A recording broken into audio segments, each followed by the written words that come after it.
Orduan, tipiara gandut izena, itxasun bizi naiz, denen sortzez ialerta janiz. Haekan ari naiz orain dela ama bost urte. Eta itxasuko gau eskolako permanentean niz. Hamazazpi edo 18 urte nituelarik jadanik kurtsuak hartu nituen alfabetizatzeko. Eta ondotik erakaste beharra baitzen jadanik. Erakaste gisa hasi nintzen Baionako gau eskolan. Eta ondotik itxasuko gau eskolan ere bai. Laguntzaile gisa. Eta gero lan finko bat atseman bainoen utzi nuen eta orain dela 15 urte beraz berriz itzuli nintzen eta aldiuntan permanente gisa. Orduan, itxasuko gau eskola ez da gaurkoa ere ez.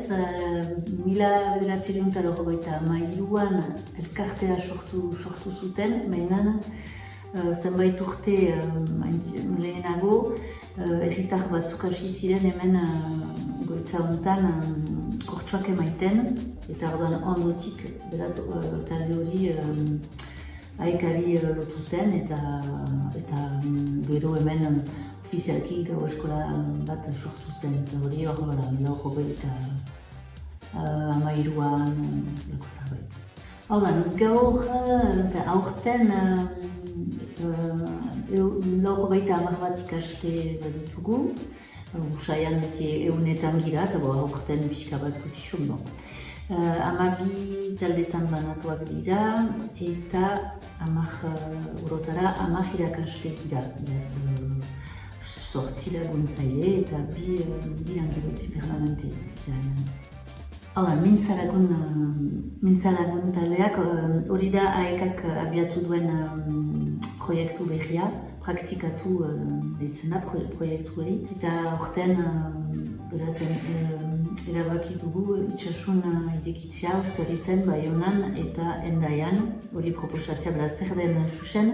Helburua da herrietan euskararen erabilpena bultzatzea. Orduan proposamen hori herritarrei egina zaie. Helburua da beraz mintzataldeak sortzea, zeinetan jendea biltzen den mintzatzeko. Hala ere bi motako partaideak dira, badira deitzen ditugunak bidelariak, beraz jende hori ari da mintzatzera. Eta gero bidelagunak dira euskara ongi menperatzen dutenak, baina hor dira eredu gisa. Ez dute azalpenik emaiten, ez dute horiek eramaiten taldela, ez dute besteak bezala hor dira mintzatzeko. Aurten hasi dira, beraz, horren proposatzen.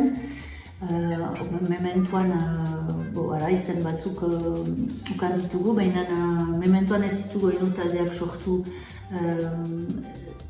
Ez baita erresa beti disponibilitate amankomunak atzemaitea, baina horretan ari naiz hor egun hauetan eta normalean denek erantzunen dutelarik, seguraski. Agian talde bat edo bi eginen da hemen.